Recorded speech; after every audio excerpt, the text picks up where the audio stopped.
signed up, and they're on the 247 times 2, and one family member qualifies for the black belt leadership, but the other one does not. Do we keep them kind of separate then at that point? Well, there's no separate. Remember, the way we do the leadership in the basic class, they don't go into leadership until they're an orange belt. Okay. I don't know what your belt ranking system is. What is your belt ranking system? Next one would be white yellow. We like to have at least 2 testing cycles of getting the basics down, because again, our curriculum, we might be doing a little different. We got a lot of different styles in our group, so everybody's a little different, but I like to keep them in the basic for the first 4 months, but they'll renew after the first 2 months. And at the end of our basic class, which is 45 minutes, we have a 15-minute block where we're teaching our leadership people the things they're going to need to know to get into level 1 at Orange Belt. And I kind of picked that up years ago from the symbolism of in high school, they have the gifted and talented or honors program for the kids that are going to go on to college that want to get a higher level of learning. You follow me? So that way, when they get to college, they're more prepared. So that's kind of the way that I look at our leadership program at the basic level, is we're trying to get them ready. So in that 15-minute block, we won't teach them the regular basic curriculum. They'll be learning the things that will be taught at level 1, so they get a little preview and get ready for that level 1 beginner black belt training. You follow me? Does that make sense, William? Yes, sir. Thank you. And if you have a second member, now, why did the first one qualify and the second one didn't? Well, it didn't happen. I was thinking about it because I have a bunch of families in here of 4 and 5 family members. And I've experienced, some of them are motivated and excited and want to push forward. And some of them are kind of like, So I'm just trying to decide if I have a family of 5 and 2 of them show interest, they want to move forward, 3 of them just want to stay on the basic level for the first year. Do I upgrade those first 2? That was a hypothetical question that I had in my head. Okay. I would argue, overthinking hypotheticals screws with your mind. And so you do have to be careful about that. And Sure. The problem I see, and this is not a criticism of you specifically, but with program directors and instructors who failed over the years, is they were tended to do 2 things that were both counterproductive. Is they tried to solve problems on closing that were, we never expect you're going to get 100% of enrollments or 100% of renewals. So they were trying to solve the ones and asking me to give them, silver-tongued words for the ones that they probably weren't going to get or shouldn't get anyway. And would always come up with examples that were stupid examples, right? If I'm looking at somebody's numbers and, they're converting 30% to enrollment from intro, then they would come up with wanting me to role play the most ridiculous examples rather than what the normal was that they were messing up. And on the renewal side, sure, you'll have that from time to time. And you just have the conversation of with the parents. I mean, honestly, is, now I know that Jody and Jill are really excited and Billy doesn't seem to be as engaged. What's your thoughts on that? And honestly, once they're all renewed and into the higher level, oftentimes that sparks them quite a bit. It's almost always a losing strategy to like leave a couple of them enrolled for a year and enroll the rest of them. Because then what you're doing in essence is just admitting the other two are going to quit. You're just delaying the inevitable. Does that make sense? Plus, once you're in the family tuition structure, it really doesn't, there's no reason to separate them out, because if I renew two of them and there's a third one that doesn't seem to be as eager, well, it doesn't make that much difference anyway. Does that make Excellent. sense? Thank you. Yeah. Yeah. But be careful about hypothesizing, because sometimes we hypothesize ourselves out of action. It's the over analyzing things you got to be careful about. Anyway, any other quick questions to get started here? Yes, sir. Master Oliver, Sal Convento here. So we've been getting a lot of family member signups.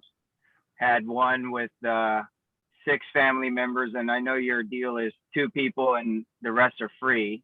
So we had a military officer family of 6, then another family of like 3 and 4. Cool. Is that a forever thing? Because I kind of use it as a COVID thing and say, hey, just to help out family members for the time being, we're here to help your family members out. So instead of paying for all 6 members or 3 or 4, you sign up 2 and the rest of the family members are free, which they love. But we're limited in space, obviously. And I don't know what your strategy is. If it's just the whole entire time you're alive, Sal, that's what you're doing. Yeah. So It's not a COVID strategy. right. Yeah. I'm just using it, I guess, as a scarcity thing. No, it's forever. You could always do it. So sign up whenever you want. I don't mind scarcity. I hate to lie to people to create false scarcity. Right. So I freely admit it was Bill Clark that talked me into it, and I struggled with it because at the time, across 6 locations, I was envisioning, all the money we were losing on 3rd and 4th family members, and and being, analytic to a fault sometimes, is I pulled all of the students we had and all the billing, and I put them in a spreadsheet and one thing or another, and going at it from that angle, I found it was pretty much a wash, as long as you don't do the moron approach, which is first person's full price, second person's 25% off, 50% off, and then 3 or more pay double, and it's everybody. If you do that, you lose money.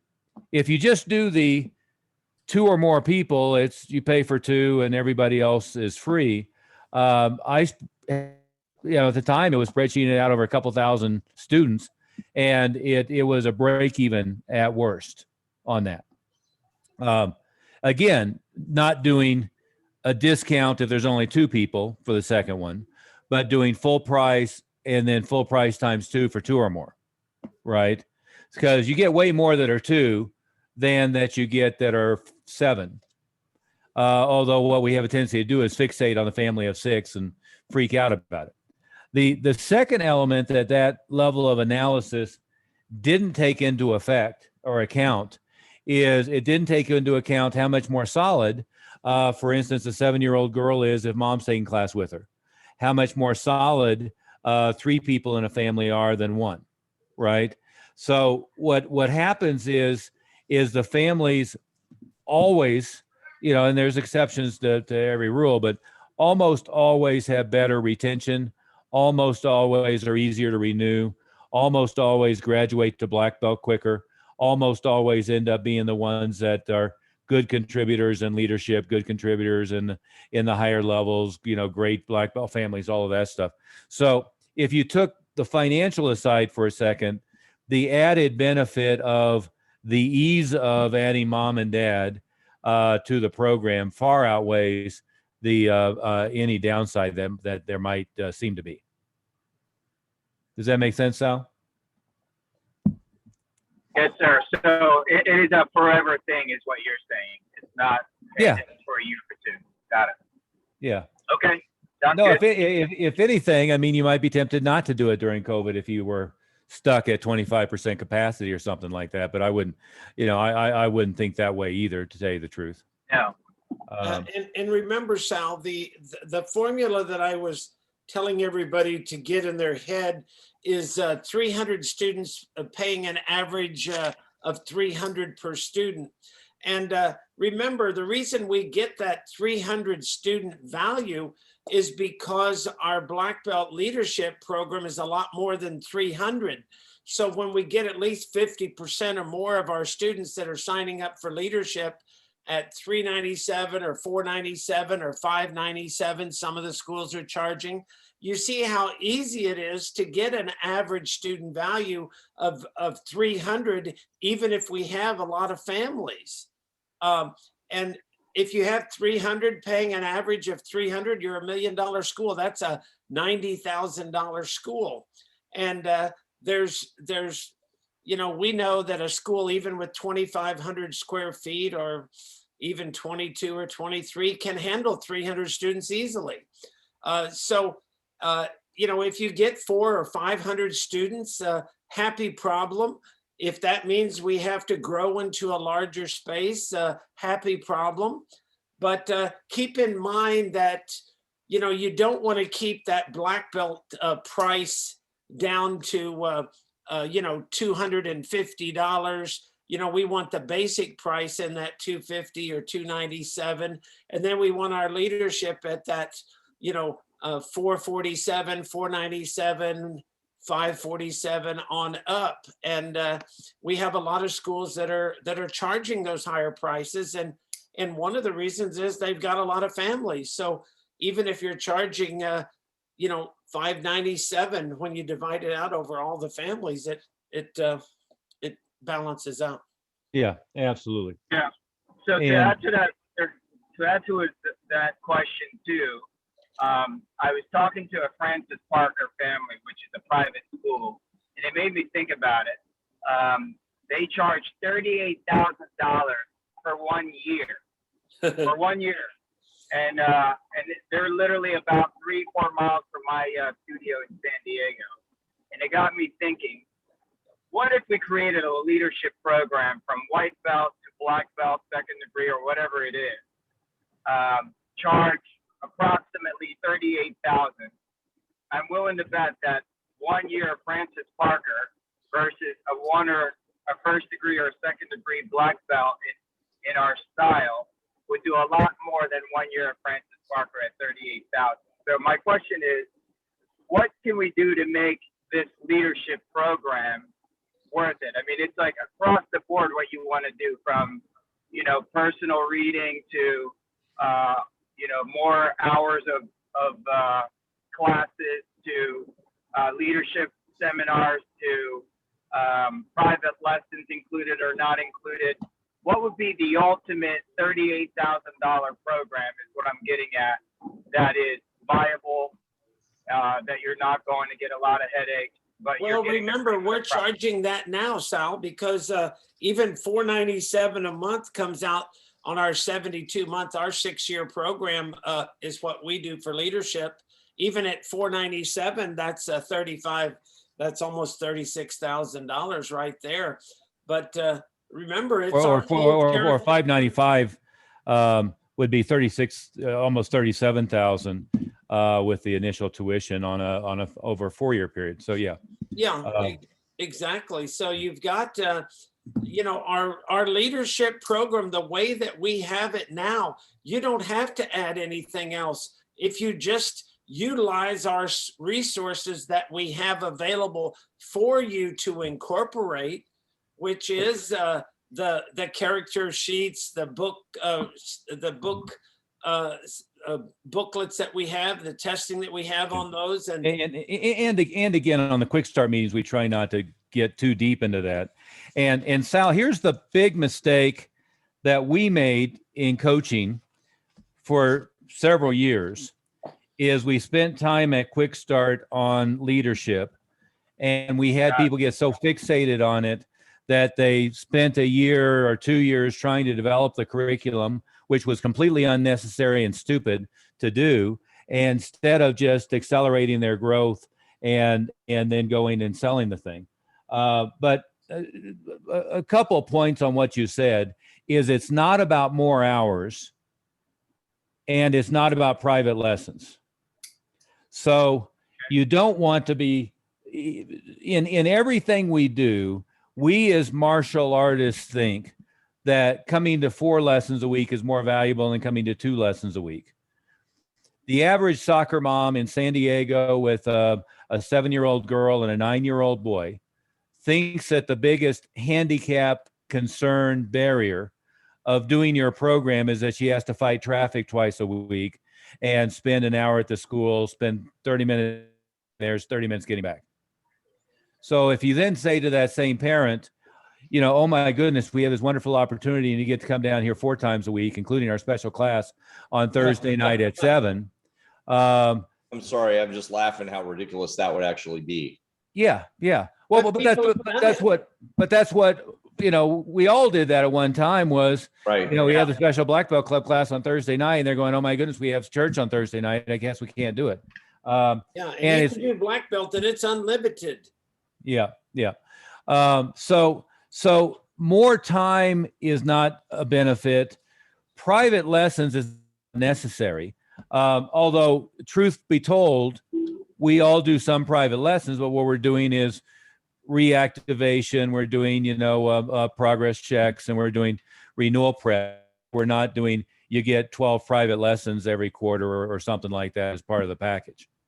Does that make sense, Sal? But let's move away from that for a second and go on to our primary topic here. Because again, what you're talking about, is a 3-day conversation, which we have many times. It's a mistake for new members to get bogged down into that, because then they miss the fact that they need to jump their gross by 50% before we do that to jump their gross by double again.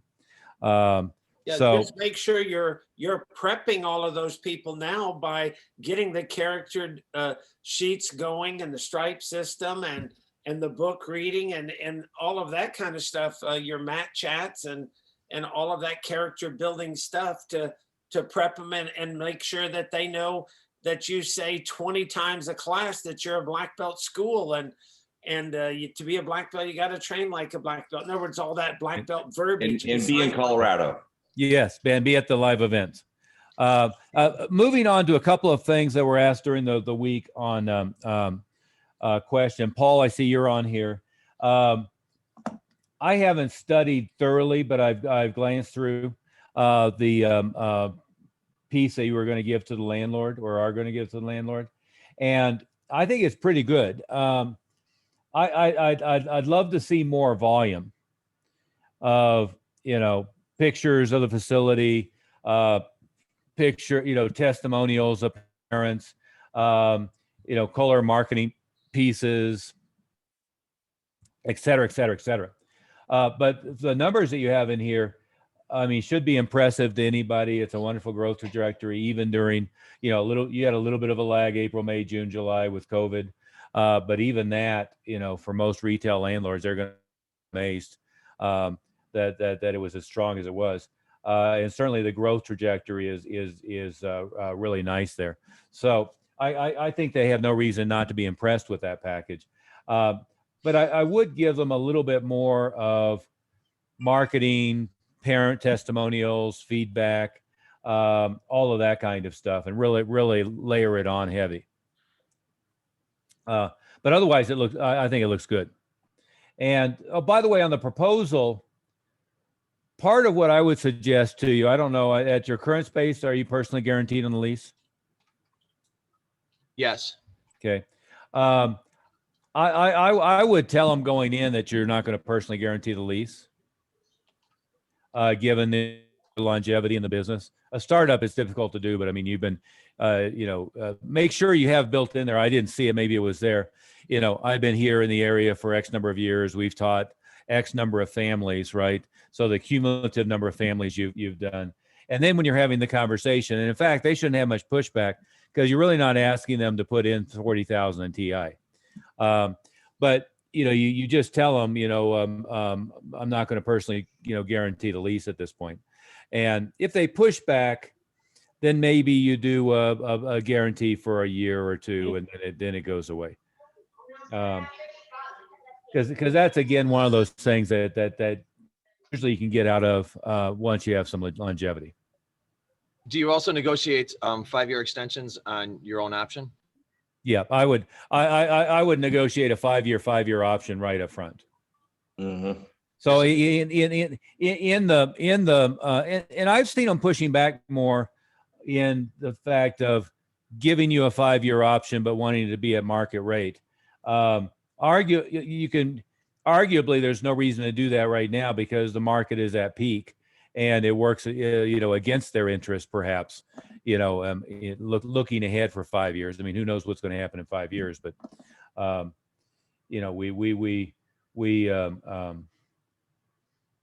mean, who knows? The last year was one of those that the hell could predict. Nobody would have predicted the recovery being this quick. Number one, but normally you're on like a 7-year cycle, but the Obama administration screwed that up pretty bad. And, the Trump administration had the economy really cranking, but then who knows what happens with COVID. So, regardless of what you think, it's pretty hard to argue that Trump didn't have the economy cranking for everybody.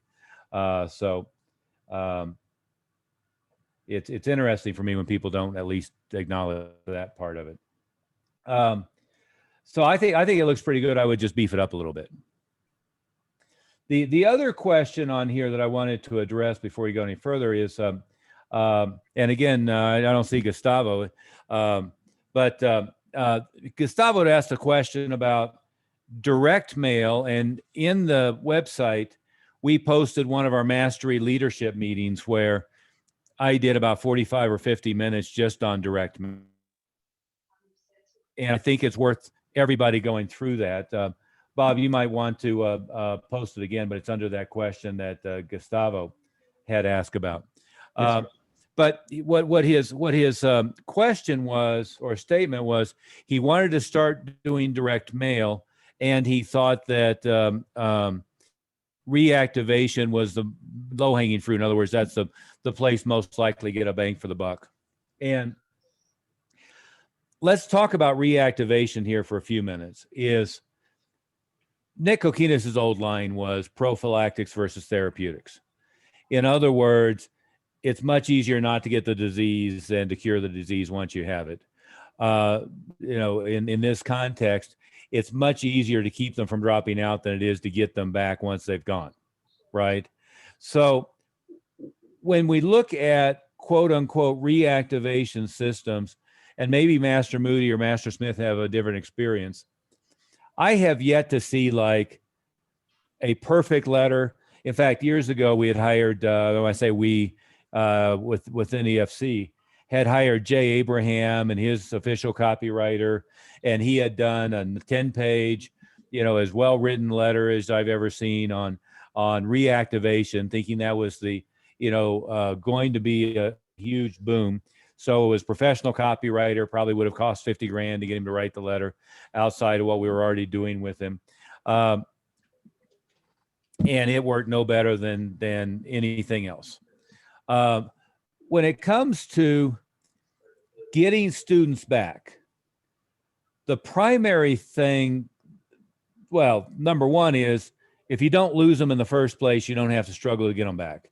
And it's much easier to not let them slip into the 1 week and much easier to not let them slip into the 2-week inactive than it is to get them back after a month or two.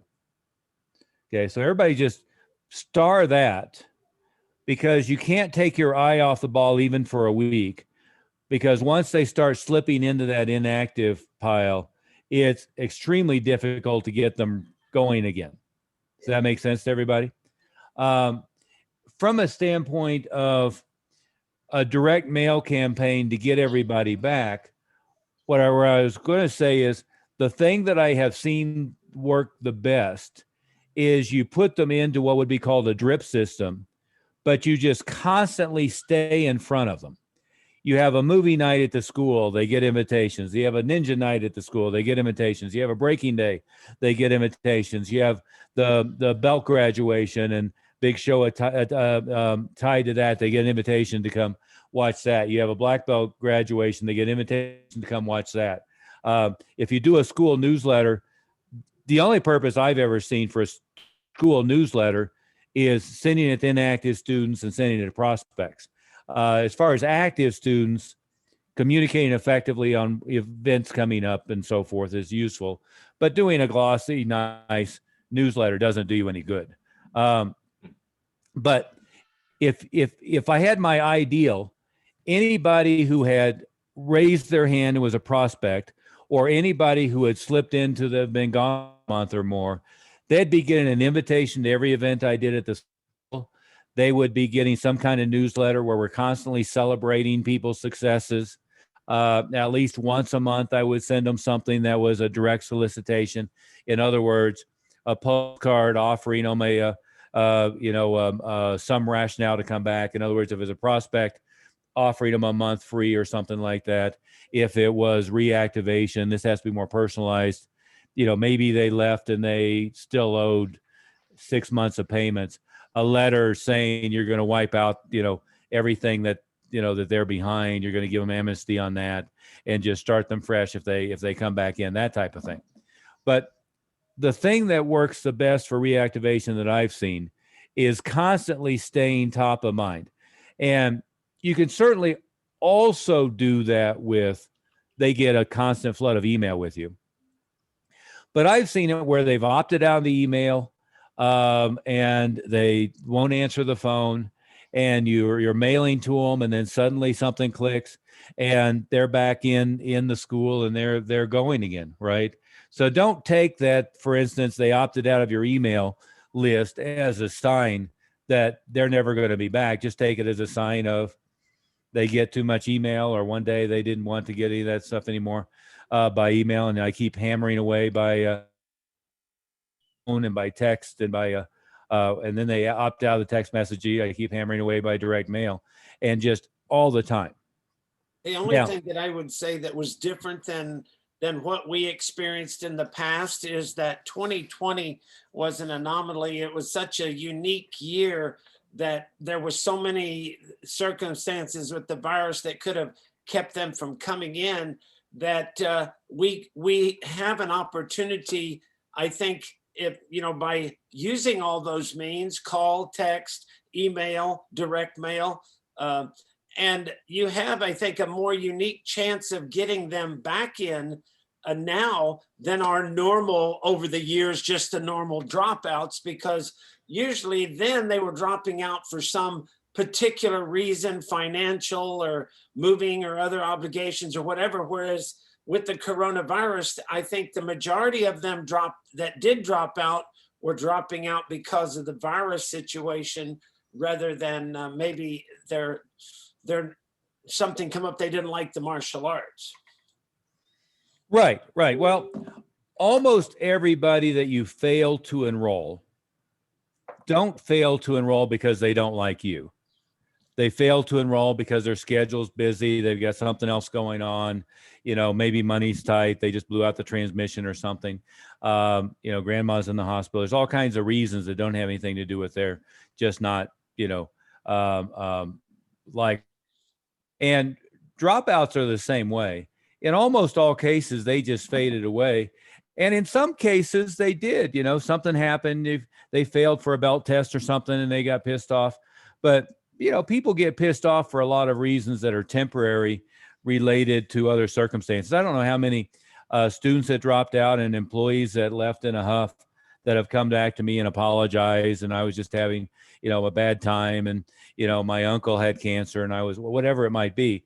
But there's all kinds of reasons why somebody can even quit in a huff and, one thing or another, and it doesn't have anything to do with you. So the more you just stay in front of them, and frankly, by staying in front of them, sometimes you never get them back, but you get a family member back. Sometimes you get 2 or 3 referrals from them. I've had people who, have referred us 10 students over the years that got to blue belt and dropped out. But we just kept them kept them in the loop and kept communicating with them. At our Thornton school right now, we have a lady who has got 2 kids, married, husband. She's in her late 30s, and she dropped out when she was a 16 or 17-year-old black belt. So, she got to black belt, and life got in the way, went off to college, and 20 years later is back with her and her husband and her kids, and they're having a great time. So you never want to discount, and it's not that expensive. But what you were saying, Matt Smith, is go back to that conversation in the group. Is I had posted some 3D mail content, and I would recommend everybody go through that recording that we did for Mastery Leadership, because it's useful for everybody on direct mail. But what the 3D mail stuff is that you can, without getting too complicated, is you can mail something to somebody that obviously looks like it's commercial mail, or you can mail something to somebody that looks like it's a happy birthday note from grandma. And Gary Halbert, who was a famous copywriter, he referred to that as A pile, B pile. A pile is the stuff that, in my case, makes it into the house. B pile is the stuff that hits the trash can before I get in the house, right? But within that format, you can expand it a little bit, and you can say one of the key elements of direct mail is getting them to open the envelope. And 3D mail or some iteration of that goes a spectrum. At one end, something that would be called a grabber. I open an envelope and there's a real dollar bill stapled to the top. Well, that didn't get them to open the envelope, but it gets them to read the letter, because now you've built curiosity, right? Gary Halbert created the dollar bill letter. As you can see, I've attached a dollar bill to the top of this letter. Why? Well, there's 2 important reasons. One, I wanted to get your attention because I have an important message to share. Number 2, this is about improving your income or whatever, right? That renewal letter that I have on Mile High Black Belt has a fake $1 million bill attached. Same logic, stole it directly from Halbert. And the reason it's a $1 million bill is I'm going to include that in my next book. perfect. This is my next book I just published this weekend. Wonderful. You should send these to me. So I'm on the 4th little nitpick iteration as I publish, and that's why we publish ones for people. So we can screw them up a bunch of times before they do. So I'm in my screw up mode before I send them to you. And by the way, Jan, I have your new book. Looks great. I should have had it at my desk so we can show it. Do you have it there in front of you? I've got it. I got all the books. Everybody go buy Jan. Everybody buy Jan's book. It's really, really good. Everybody that's got it really likes it. Well, and just as important, everybody go spend $9 and buy the book so you can be a verified purchaser, and then go give her a glowing 5-star review. Thank you. It does deserve it, but getting reviews on Amazon does help when people look at it. Yeah, no BS. It is. We're not just saying that because we love Jan. It really is a very valuable tool for you to use and get. You should get it. Yeah, she did a great job. I might should note you should go also get Paul Prendergast's book, which, by the way, is very heartfelt, really, really, really good on parenting, and Master Mom's book as well, Amanda Olson. I'll have to. Got your book handy there, Paul? List. He's out enjoying the sunshine. I doubt if he has a copy in front of him. No, I'm sorry. It's on the bookshelf. Paul, remind me the title of your book. Stop Painful Parenting. There you go. The title. And by the way, it's a real heartfelt tearjerker in some ways as well. It's really a personal story. Very highly recommended for everybody. But staying on direct mail here is, on one end, you have something like a grabber, that'd be a dollar bill letter. On the other hand, you have something that's just kind of outrageous that they get in the mail that ends up on the top of the stack they can't miss. So that's mailing the letter in a bank bag. That's mailing the letter in a bottle, like a message in a bottle. Mailing the letter in a mailbox, mailing it in a trash can. So in the middle is what you might call lumpy mail, which is you put a Hot Wheels car in. And you've seen stuff like that, because I'm sure every one of you, at least at your business address, get the guys who send you a printed pin. And so the envelope's lumpy. It's got the pin inside. And at the very least, now I've gotten about 500 of those over the years. But, at least you open it up to get the pin out to see what's going on. But that's lumpy mail. So it creates curiosity so that they open the envelope. Or it's just like something so ridiculous in what it was mailed in, they can't help but open it. And there's iterations in between. There's companies now that make like plastic, vinyl cutout postcards. Dan Kennedy sent one out Just with him. came in the mail. Yeah, exactly. Yeah, with the important part is it's lumpy because there's a pin inside, and you open it up to see what the hell is inside. Dan sent one that was him with Dean Martin's Rolls Royce, which he bought. So he's sitting in Dean Martin's Rolls Royce with a story about Dean Martin's Rolls Royce and one thing or another. By the way, when I saw that, I started looking for Bruce Lee's 911. Never could find it. I did find Steve McQueen's 911 that has a great story attached with Bruce Lee under the dash. And I think they sold it for $1.5 million. Wow. So I wasn't quite up Saw his for. Mustang. I saw his Yeah, Mustang. that's another one that's going to be 1.2 million or something like that. Hell, it was Steve McQueen's Rolex Submariner sold for close to $1 million. But the point is, there's a lot of different things you can do that gets their attention, right? And one of the things I posted in the Facebook group under Gustavo's question again was the lumpy mail stuff. But 3D Mail, which is a supplier we've used a lot, we recommend them. I keep promising to contact them and get them on the meeting. There's actually a program that they have on their site that I developed for them or with them to do at one of our live meetings. But they have like a 3-step reactivation campaign, and one of them is Zig Ziglar's old Round to It, I think, when I get around to it. So now you have your Round to It. Another one is a magnifying glass. We've been looking for you. Another one is a compass, with the conversation that we wanted to. And one is a boomerang. It's time Bruce to. is holding up a bunch of stuff there. He got. Now, is that stuff you were sending or stuff you got? This is, I when the last time you guys mentioned the 3D mail, I went and ordered a box of their retention. They send all 3 steps: the boomerang, the compass, and a little thing they call the worry doll. Oh, there you go. We've been worried about you. Yeah, and they also send you the sales copy that goes with it for their retention thing. It's pretty cheap too. Yeah. No, it's very inexpensive. Probably what, $10 for the whole sequence?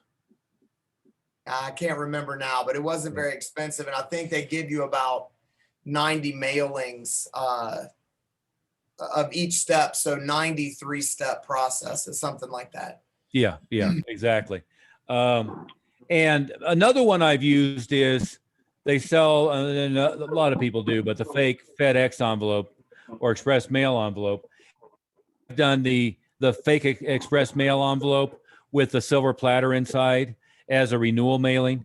We're delivering, I forget the copy that I use, but, we're delivering confidence. Yeah, that's the envelope there that Ron's holding up.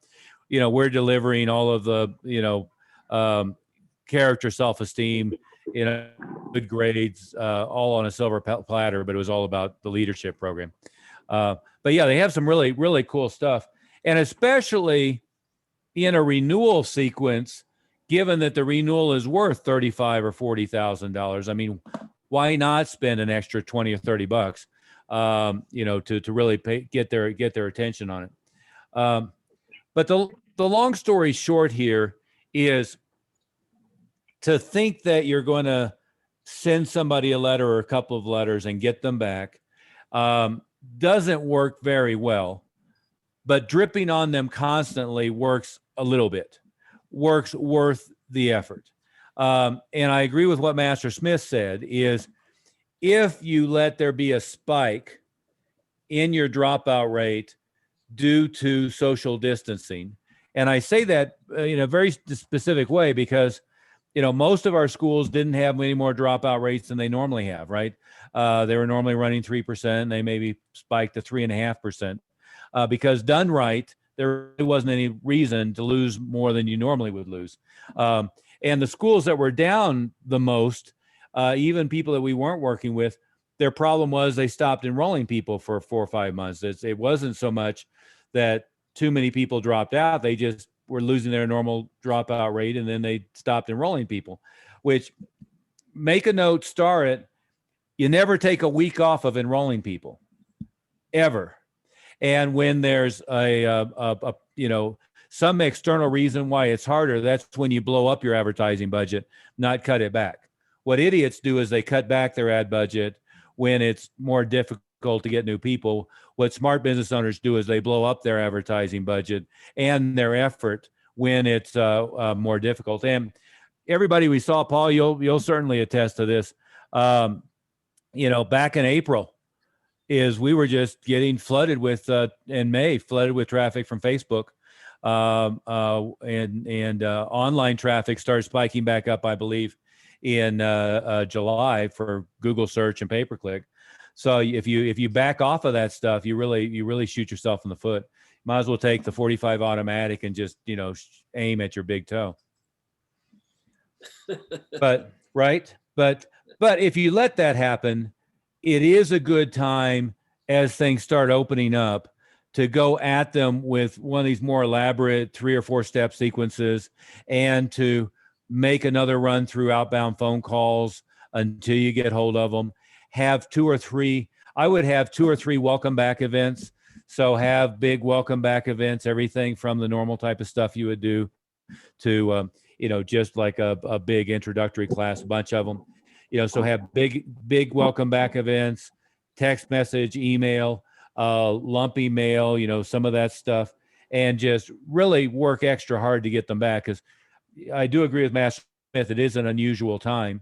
And in retrospect, if you let a bunch of people drop out, or if you pulled your foot off the gas on enrollments, make a note, no matter what happens, again, never take your foot off the gas on enrollments, and don't take your eye off the ball on retention. Unfortunately, it gave an awful lot of people a good excuse, and that's always the worst of all worlds. I only have one thing to add, and I posted one reactivation program. I couldn't agree with you more about the reactivation challenges that are out there. The only one reactivation thing that I played with once that did work was I made a list up once of all the black belts I've had over the years, which was thousands, that were maybe 3, 4, 5, 6 years old, but are now 18, 19, 20, 21. And I sent a letter out to all of them that was a job fair. I had a job fair on a Saturday afternoon, and I had like 20 of those guys show up, and we re-enrolled a bunch of them, and we got some of them to be employees and staff members. I think we got 2 employees out of that were with us for a long time. So any of you who've been around a while, and you've got people that are, 3, 4, 5, so they've transitioned from, kids to adults, when they got their black belt when they were 10 years old or 11 years old or 12 years old. And now it's 8 or 9 years later, just for fun. If you want to play with that, I posted, if you look up job fair, that was a fun one to do. And it was actually kind of fun because we got, these kids that they were 10 or 11 years old, and, that for one reason or other, they stopped doing it because they went to high school, and now we brought them back in. And so it was a productive activity. So that was, that's a great idea. Yeah, it was kind of fun. It just was fun. I liked it because it was fun. We got some of these dudes that we hadn't seen in a long time, and we remembered them. Well, and frankly, Master Oliver, yeah, I was wondering what Every Door direct mail company should we go through that does it sort of like that does it all for you? Is there a company that you recommend for all of that Every Door direct mail stuff? Well, that's a broader question. As far as a mail house, yeah, I like Handy Mail a lot. They're based in Wichita, but I've never. They always are massively on top of everything. It's the same company that does those fake handwritten notes. Which, by the way, the fake handwritten notes would be a wonderful first step for reactivation. On a halfway decent list. but Handy Mail. say it again. It's called Handy Mail. Handy Mail. I posted the link yesterday in the Okay. Facebook group. But yeah, it's called Handy Mail there. I'm not sure their mailing address is Wichita, but they're more or less in Wichita, Kansas. And they do a really, really good job. And are always reasonably priced, oftentimes the least expensive, but they're reasonably priced, they're honest. And by the way, there's a lot of mail houses where you got to worry about their honesty too. You know, they charge you for 10,000 pieces, they mail 4,000 pieces. I've never had any concern about these guys whatsoever with this. But buried in the question is whether every door direct is going to be a productive approach, right? What you know with every door direct is, and does everybody know what every door direct is and how it works? No, what every door direct is a mail system that the post office set up that basically lets you go drive your neighborhood and say, all the houses in that neighborhood, let me draw a pencil around it. I want to mail to, right? So what I can do is, you know, draw the 5 or 7 mile radius around my school, but then I can go find neighborhoods that I want to target. And so I could say, you know, I don't want to target over here, but I want to target over here, whatever it might be, right? You know, Jason, in your case, you know, all these Queen Anne areas surrounding the 2 rec centers, I want to target all those households. And it's the actual postage is very inexpensive because basically they put it out by carrier route like bulk mail, and then every house gets it.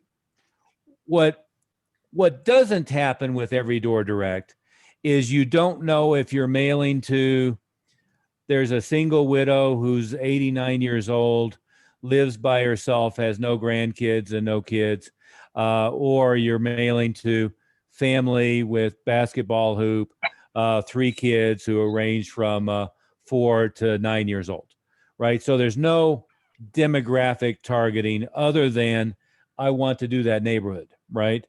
So the demographic targeting you're getting is geographic from the sense of somebody who's likely to, you know, be comfortable coming to your school.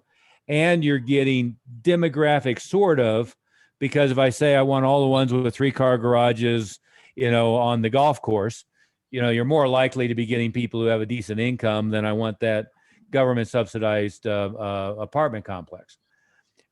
But again, without you, and by the way, you can do the next step of look at census data to see more or less what's in that neighborhood, to see if in that neighborhood are young families or retirees or, you know, a mismatch of both.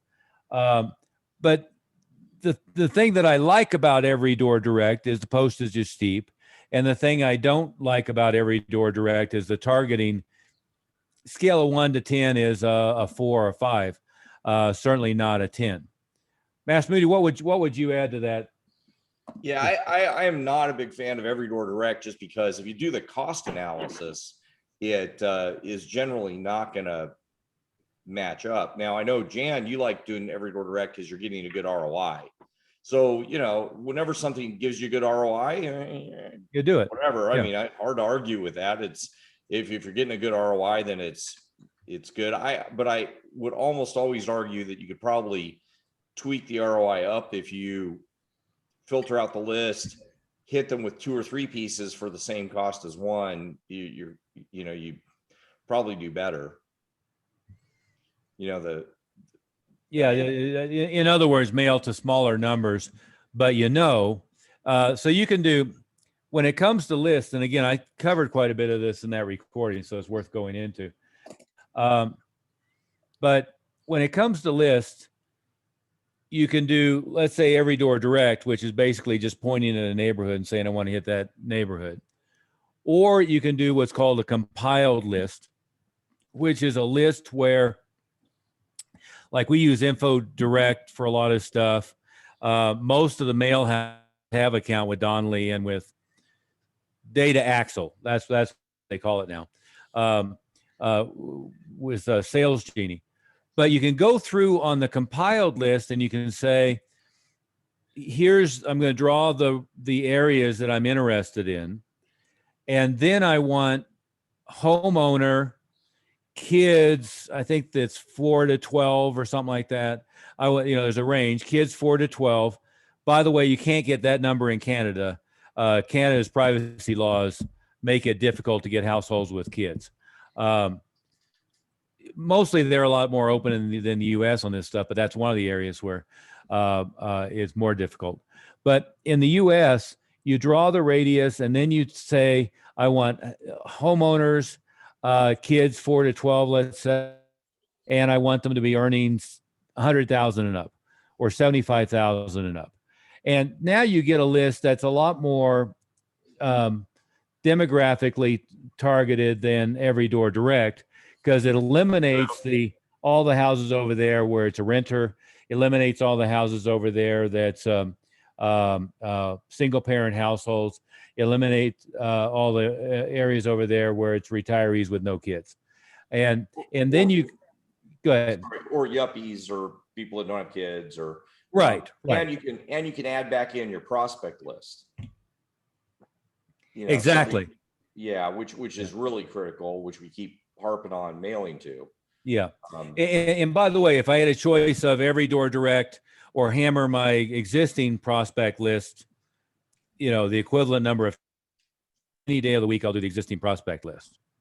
Right. So rather than doing cold to households who haven't raised their hand, you're better off to always mail repetitiously to people who have raised their hand that haven't enrolled yet for any reason. And Master Oliver, I did repost all of those things you posted because you posted them. They were down in the comments a little lost. So I reposted each one of them. There was like 4 different things that would be helpful to people. But remember, those things that you send out are only going to be as good as the list you put together. So, do make sure that you're listening to what Master Oliver was saying about, what your market is, whether it's reactivation or your demographic for a certain age or a certain ad. Yeah. But the prevention versus the cure, some people don't start calling people till they're gone for a month. That's why we found that even, they are supposed to, that's why we put on their ID card, their attendance card, that they come Monday and Wednesday.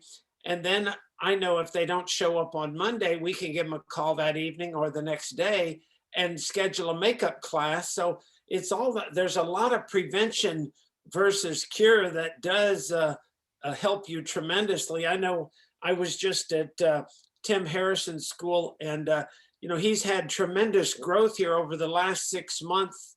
He went from about 60 to about 90,000 a month.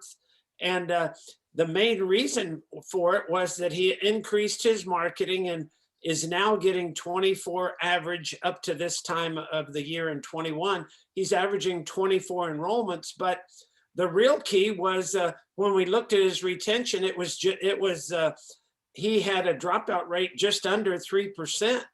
And so since he was keeping everybody and bringing all those new people, that was allowing him to grow much faster.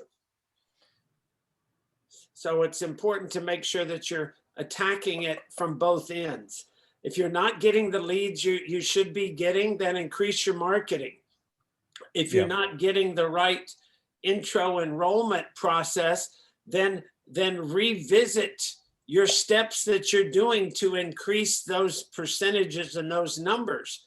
And you've got to take a hard look at those. So, it's about getting the leads. It's about making sure that they follow all the way through the steps till they enroll. So if you have a dropout in there somewhere, then you got to jump on it and fix the problem. Yeah. Well, let's go back and then shift to my next topic here. Yeah. On ROI is, martial arts school owners, all business owners have a problem with understanding what is a reasonable ROI and meaning return on investment, and how much is they can afford to spend to get a new client, student, prospect in the pipeline. And if we start with a couple of simple numbers, is your mission is to make each student who enrolls over their lifetime at least $6,000 in value, preferably $7,000, $8,000, $9,000 in value. And that number I'm using is as a simple rule of thumb, what you grossed for the year, divide into that how many new enrollments you did.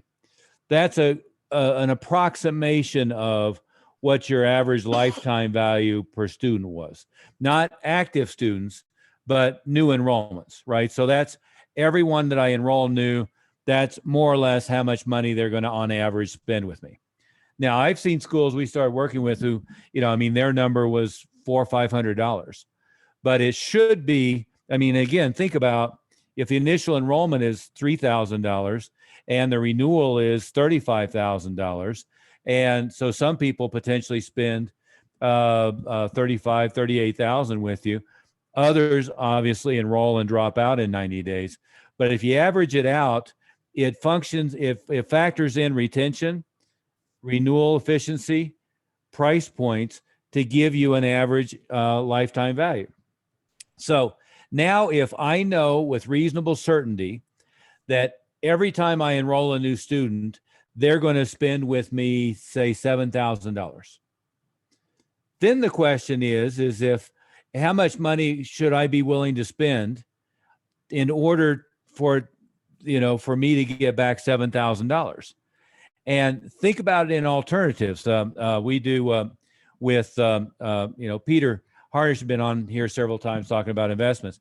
But I got to tell you, if you could put $2,000 in the stock market and get back out over 2 years, $7,000, you'd be looking to second mortgage the house. Let me go find who else I could borrow money from, everything else. You'd be scrambling all day long to do that. So when you look at what Master Moody just said, as far as every door direct and ROI, it's common to hear, even the bozo explosion of gurus constantly saying, well, no, I'd never spend more than $100 to get a new student, or I'd never spend more than $200 to get a new student. My story is always, which I don't mean to make her look bad because she's good in other areas, but Melanie Schumann, I was speaking before I bought NAMPNA at one of the world conferences, and Melody was speaking before me, and she actually was talking about, and that's back when she was still married, is we went and did this big TV campaign, and oh my God, I'll never do that again. And I forget the number she used, but it was something like we spent $5,000 and we only got, I remember it was like $100 a piece. So we spent $5,000 and only got 50 new students or something like that. And I'm in back and I'm going, oh my God, this idiot is saying that I got enrollments at $100 a piece and I'll never do that again because we spent too much money. But see, if somebody's going to give you $7,000 and with regularity that the average new enrollment is going to give you $7,000. So what if you spend $1,000, $1,200, $1,500 to get one, right? And I talk to school owners, they'll say, well, we did Valpak and it didn't work worth a crap. I'm never doing that again. And the number with Valpak, at least historically, is $380 or $400 for 10,000 pieces. And I'll always say, well, how many calls did you get? How many enrollments did you did? Well, we only did 3 enrollments. Well, if I spent $400 and got 3 enrollments, how often would I be willing to do that? Every time they did the thing. If I spent $400 and got 1 enrollment, how often would I be willing to do it? Every time they did it. If I spent $400 for 3 different drops and got 1 enrollment, I wouldn't be mad. If I got 2 enrollments, I'd be happy, right? So when you look at stuff like that, that's the way you've got to look at it. And when you start looking at something like Every Door Direct, you've got to ignore the fact that, for instance, in the Valpak example, that 10,000 pieces went out. Because what we think is, oh my goodness, 10% of them are going to respond to me. No, probably only 10% of them ever open the envelope. And then of the ones that open the envelope, probably a third ever see your coupon. And of the third that see your coupon, maybe, 1 out of 20 respond. And by the time you whittle the numbers down, happy if you got 2 calls, 1 enrollment from the mail piece, and happy because that's a good return on investment. And Every Door Direct tends to be that way. If I get enrollments at $500 a piece, I should be jumping up and down with joy. But if I expect more than that, if I expect I'm going to do Every Door Direct and it's basically bulk mailed every door on the neighborhood, if I expect more than a fraction of a percent response, I'm sorely mistaken on the way this stuff works. What would you add to that, Master Mooney? Well, I think one thing that it's a little bit off of the ROI topic, but a story that you tell that I always remember. Hate to give you total credit for all these really good stories, but one of the best stories about what you're choosing to do was when you talked about going to your professor and laid out all the ads and all the information in front of them. Would you? Ron Gist, yeah. I'm going to paraphrase the story, but Master Oliver laid out all the ads, and everything we'd ever done. Professor, was it a Georgetown professor or the? No, this was the MBA. This was the DU. Yeah. So at Colorado University and University of Denver's, AKA Daniels School of Business. There you go. So laid out all, and this guy's the most expensive executive MBA program in a 10-state area, as he proudly told us, and the highest profit margin of any program in the University of Denver, which was the most expensive school in the state of Colorado. Right. So you guys ask a lot of questions about, how should we design the ad? How should we design the ad? What should we do? What should we do? What should we do? And we're happy to ask you, and we have a lot of expertise in telling you.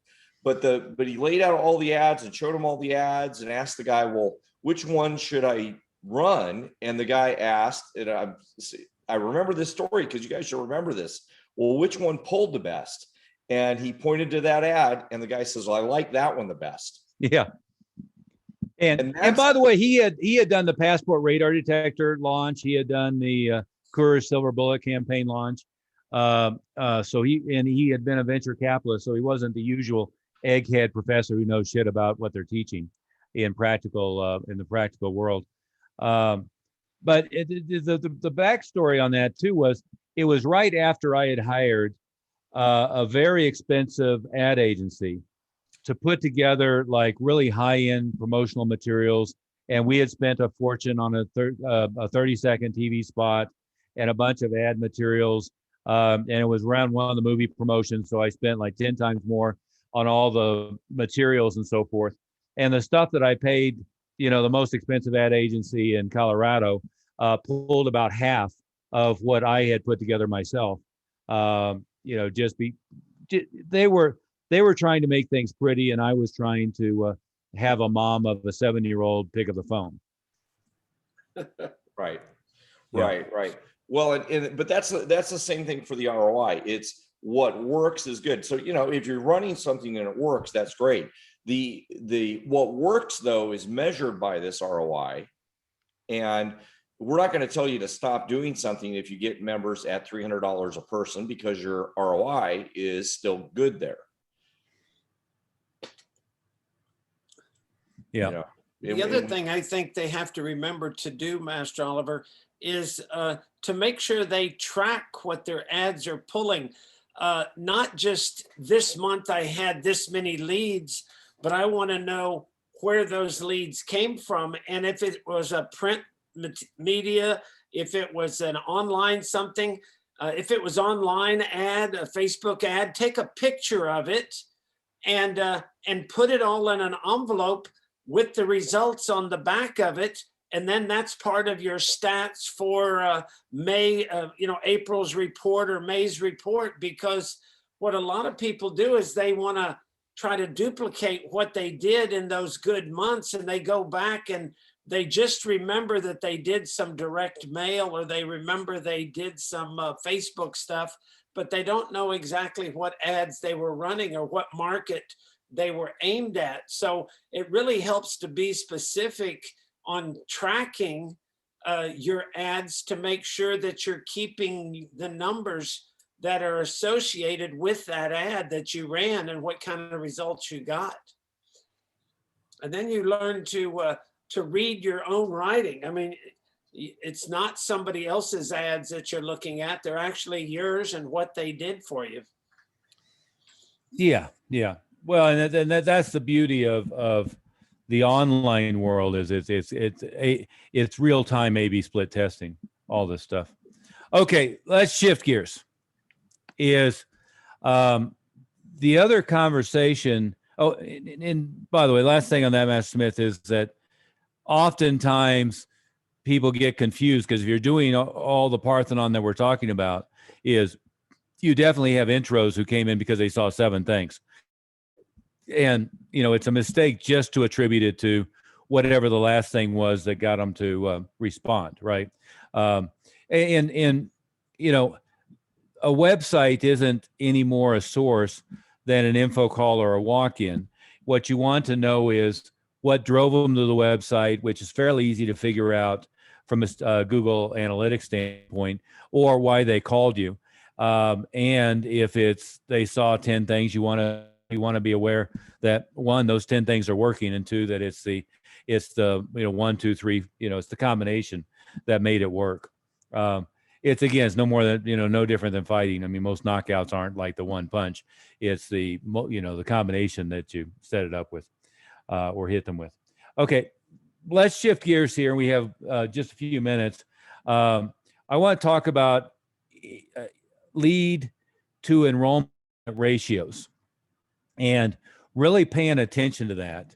And let's start at the point of the enrollment conference. And again, we had some questions on a couple of Quick Start members who didn't show up today, but were asking about their intro ratios. And in one case, it was they had just raised the price pretty dramatically, and now their their conference to enrollment number was weak. What would you conclude that is if you just suddenly raised the price and now your second intro to enrollment number or the conference to enrollment number was weak? And we don't even know if their conference number to enrollment, they had 50 intros and only 7 Right. enrollments. Right. Well, in this case, I don't care because we're making it useful for everybody since he's not here. But when you raise your price and now you're having some challenges with doing enrollments, what the typical reaction is, oh my goodness, people won't pay this much. Is that a fair thing to say, Master Smith, Master Moody? That's what they think. Right. That's it's not what the prospect thinks, it's what the program director thinks. Yep, that's what's between his ears. Mm-hmm. And what almost always happens, and this is more distinct in multiple schools, more distinct when the owner isn't doing the enrollment. But what is happening in almost all cases is the person doing the price presentation isn't sold in the value and sold in the process, and in most cases haven't role played it 48 times or 100 times before they start doing the presentation, right? I mean, the standard thing in Taekwondo was always, you're learning one yo, you need to do at least 100 times before you even, understand the initial movements. Well, same with role playing any sales process. In most cases, what happens is they think, I know how to do an enrollment. Okay, I'm going to present different numbers now. And then they go practice on live prospects rather than practice with a staff member, practice in a mirror, practice by video and audioing themselves, listening to tonality, looking at body posture, and what I've seen almost always with our staff, if we go to a point, all of a sudden when they get to price, their body posture changes, tone of voice changes, their pace changes. So maybe they're clipping along pretty quickly, and all of a sudden it's a real slow conversation rather than a fast conversation, for instance, right? But what happens is as you're going along, you've got to make sure that you role play it, prep, and that the person doing the presentation truly believes in the price point. At the very least, and Massimo, you and I debate this one back and forth a little bit. At the very least, you've got to drill them 120 times until they're doing it just the way they did the enrollments before. So there's change in body posture, no change in tonality. What I don't want to do is their subconscious hesitation about the price point to come across to the prospect. And that can be changing the pace. I'm moving fast, I slow down, or I'm moving slow and I speed up, try to get through it. Or my posture changes. I lean back. I was leaning in and engaged, and then I lean back. Sometimes I hear what's super obvious if you listen to the recording. Well, the tuition is going to be $297 to $347 a month, or the tuition is going to be $247 to $397 a month. Will that work? Sorry. I 100% agree with everything you're saying. Yeah. So Debating on this. Yeah, I mean, it's some of you heard it before, but it's my Tim and Dave Kovar story. The problem that Dave Kovar has always had is he goes for cheap rather than being where they should be. And Tim and I, and Dave, but Tim and I, back when Tim was involved with the business, we used to talk like once or twice a week. But I was always trying to get them to raise their prices, and Tim was always say, "Well, Dave won't go for that." And finally, I said, "Well, Tim, just don't tell him. He's not doing the enrollments anyway. Just go do 20, 30, 40 of them. And then when you've done 40 of them, then tell him. And when he says that won't work, show him the 40 agreements, and, that'll shut him up." And so Tim said, "Okay, well, I'm going to start this weekend and we're going to do it." And then I talked to him Monday or Tuesday, and I said, "How'd it go?" "Oh, we had, I wish I hadn't done that. We had 13-second intros and none of them enrolled." Okay, well, tell me what happened. Well, what he had done is he had just gone to his program director, not done them himself, gone to his program director and said, "Starting this weekend, we're experimenting. You're going to use this price sheet." Well, the program director self-sabotaged himself out of all of the enrollments to prove to Tim, and consciously or unconsciously, I don't know which, probably unconsciously, to prove to Tim that nobody will pay that much, right? I said, "Tim, for God's sake, that's not what I told you to do." He said, "What do you mean?" I said, "Well, you should go do them yourself. And then once you've done some yourself, give them to the program director and have him sit in with you, and then let him do it. And then when you've both done 40 or 50, then show Dave." I mean, that's what you should have done. It took me another 2 years to ever get him to make any movement on that whatsoever. It was just ridiculous. And to this day, they're still dirt cheap. But you've got to go through that process when you in this case, change your price point to make sure that nobody is self-sabotaging. Now, the next thing I'm going to say is not a prerequisite to pricing, but it's important during the intro process, is always go back and reevaluate how much value you're building during the process. And what I don't mean is I have a checklist. Oh, when you pay this initial, you get a uniform and you get this bag and you get this pair of hand. I don't mean that. I don't like any of that. But what I do mean is, are you loading them up with testimonials? Are you dripping on them videos of tickled parents? Are you letting them see when they come into the school a bunch of black belts running around? And are they meeting other parents of black belts who are going to sing your praises?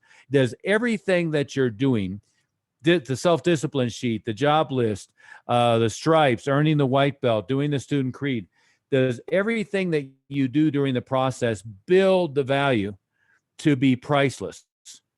And so when it comes to that, to me, if I ever lose somebody because of price, it's because they say, "Oh my goodness, this is worth 3 times what you're asking. It's just my husband's been out of work for 3 months, and frankly, we had to, go through the couch to find money to put gas in the car before they repossess it to get here." I mean, there are broke people. I don't want to be fishing in the wrong pond and bringing in too many people who are broke. But if somebody is saying to you, "Well, this is too much for what you're asking," that means they're not seeing the value. That's true of the enrollment and renewal. Now, the reason I preface it the way I did is don't go spend 6 months adding value before you just do the price point.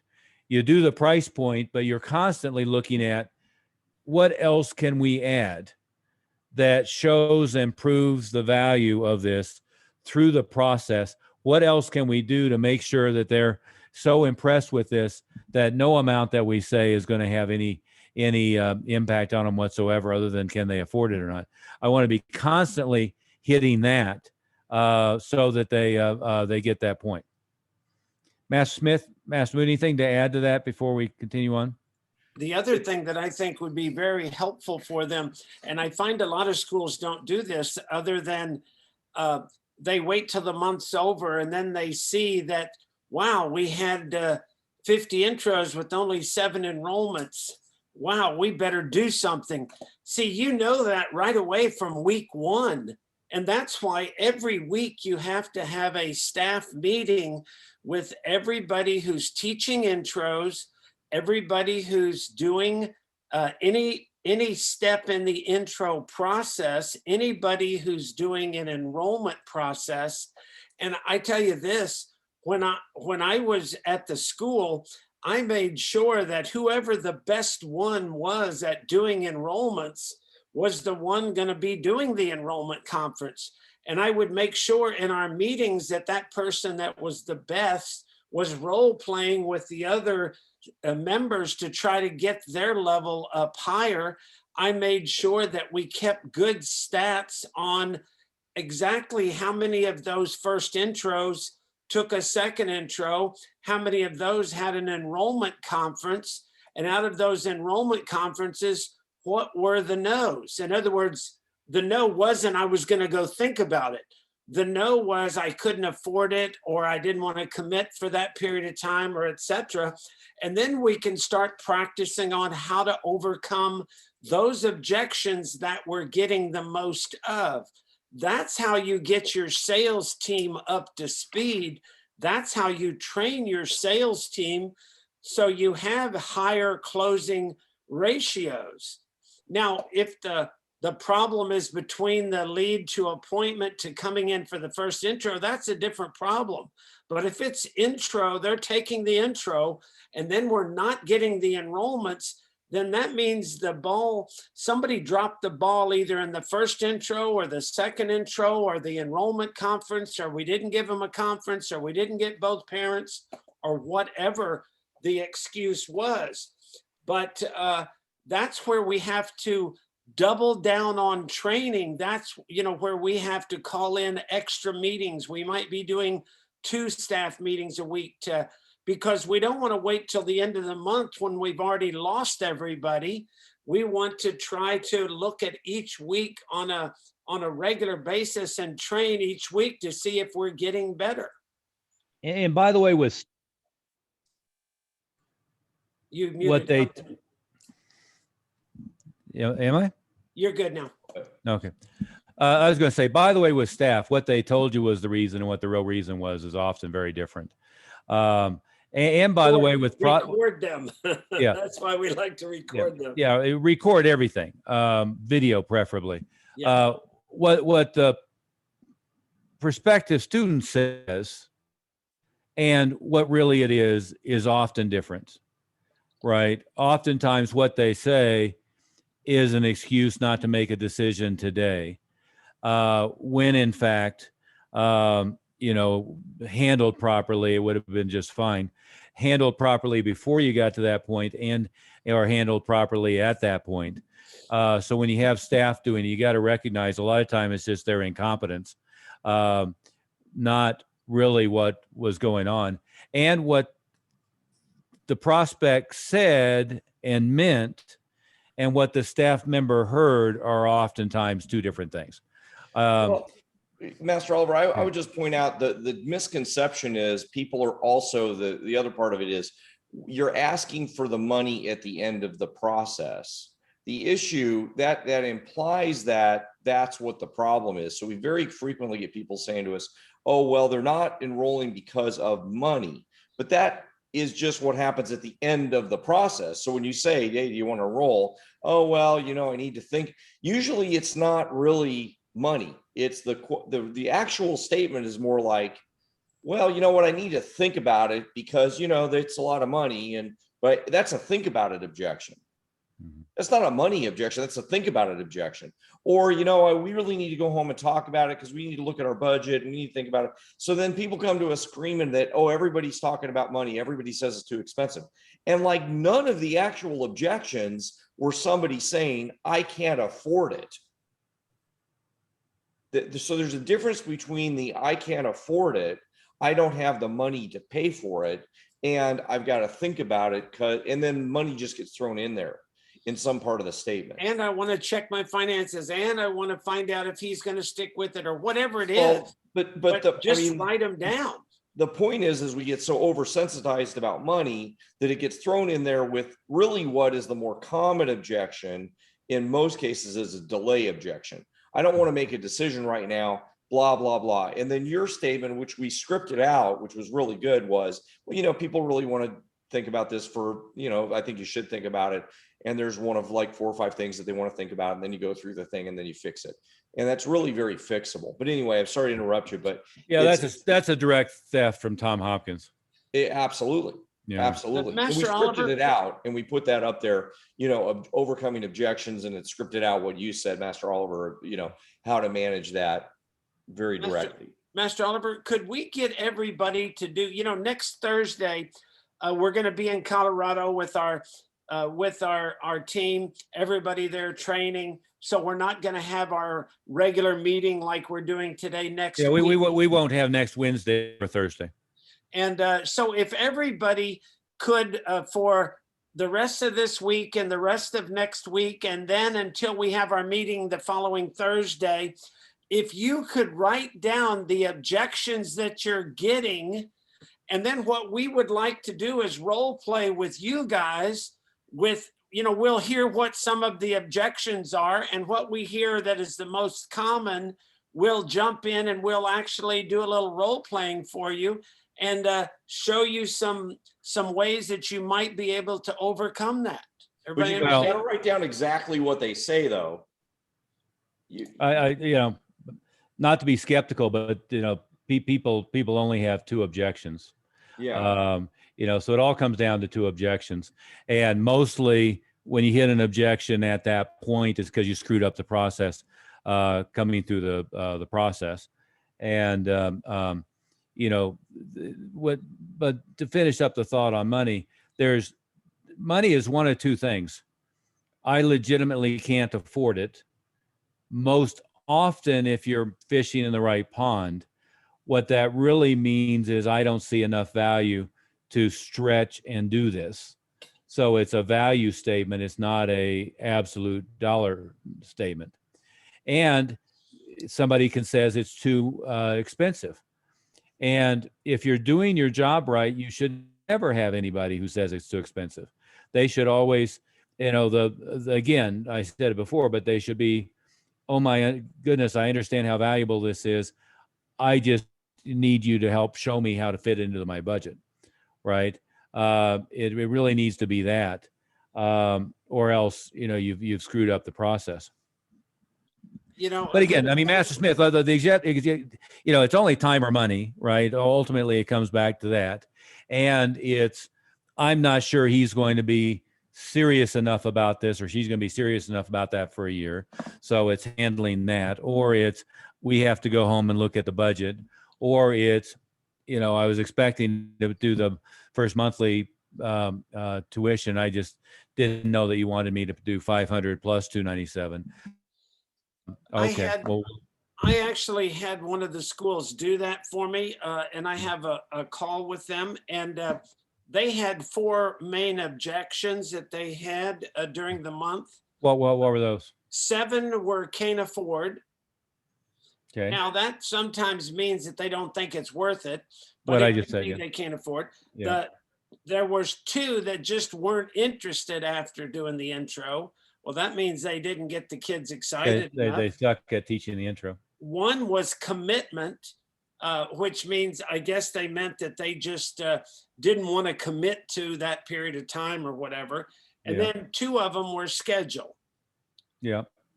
And let's see if I can see how many they actually signed. They talked with 20 and signed 11. And those were the ones that didn't sign what they said. Schedule is really a value statement as well. Yeah, What everything else we're doing is more important than this. because if your schedule is right, you should have a class every day that they can pick their 2 days, and it can even change from week to week. So really schedule, I've never really had anybody that could legitimately say they didn't have the time, other than they just want to use it as an excuse. Yeah. Yeah. And you should handle that before it comes to money. Mhm. The other issue. You should have handled, frankly, should have handled that before you walk in the office. That's right. Exactly. It was like your magic questions that you ask them, Master Oliver. Yeah. Before you get to the money, you got to overcome those before you even talk about the money. Yeah. And schedule, I would have done that on the benches before we even got into the office as well. Yeah. You know, take a look at what 2 times a week you're going to make it for the schedule. And then it's, you know, in a non-threatening, non-salesy way, you can handle that much more easily. The mistake is you get all the way to the end and you've presented, you know, worst case scenario says it's a 12-month contract and it's X amount down and it's X amount per month. And now all this crap comes up, right? You want it all to be handled long before you get to that point. And so really the only objection is, can I afford to pay the initial tuition right now or not? And sometimes the realization that it's a year commitment comes back and she's only had 2 lessons. I'm not sure they're going to be that committed. And then you can handle that one. I'm not sure I can guarantee or whatever you need, Yep. but you made a good point. These magic questions that we talk about in the enrollment conference that you're asking them, it's a completely different thing. If you're asking them after you say the money, you're going to get a completely different answer, because then they'll use it as an objection. Whereas before they hear the money and decide whether they want to spend that, they'll give you a more honest answer before they hear that. So that's why it's important what we call close those doors so they can't get out. And so when you get down to the money, the bottom line is they're either going to afford it or they're not going to be able to afford it. And that should be the only objection, really. right. Yeah. Any last questions before we call it a day? That takes role playing with your staff. Yep. Any last questions before we call it a day? The last thing I'd like to say, Master Oliver, is that don't let just any one of your staff do the enrollment conference. I have some of the school owners who I talked to them about their enrollment conferences, and they said, well, he's not very good at it. He just started doing it. I said, well, then he shouldn't be doing it. You should be doing it. He should be watching you and learning. You should be role playing with him before that. Then you'll get to the point where you can watch him do it. So, get your best people in place, make sure they're trained. Don't put them in a position to fail, help them succeed. And lastly, if you don't come out to Colorado next week, it's going to cost you financially a tremendous amount of potential increase in income, because every time somebody comes, they 99% of the time go back and say, wow, I got more out of that weekend. Things became so much clearer. So things that I didn't understand before made a lot more sense to me now. When I got to see it at Thornton and actually see it in action, what a difference that made. When I got in with the group, with everybody talking about all these other things that were similar to mine, what a difference it made. So if anybody on our call is not going, then change your plans and be there. Yeah, the last point, I should have mentioned this at the beginning. But many of you had seen, if not met, Malise Strongheart.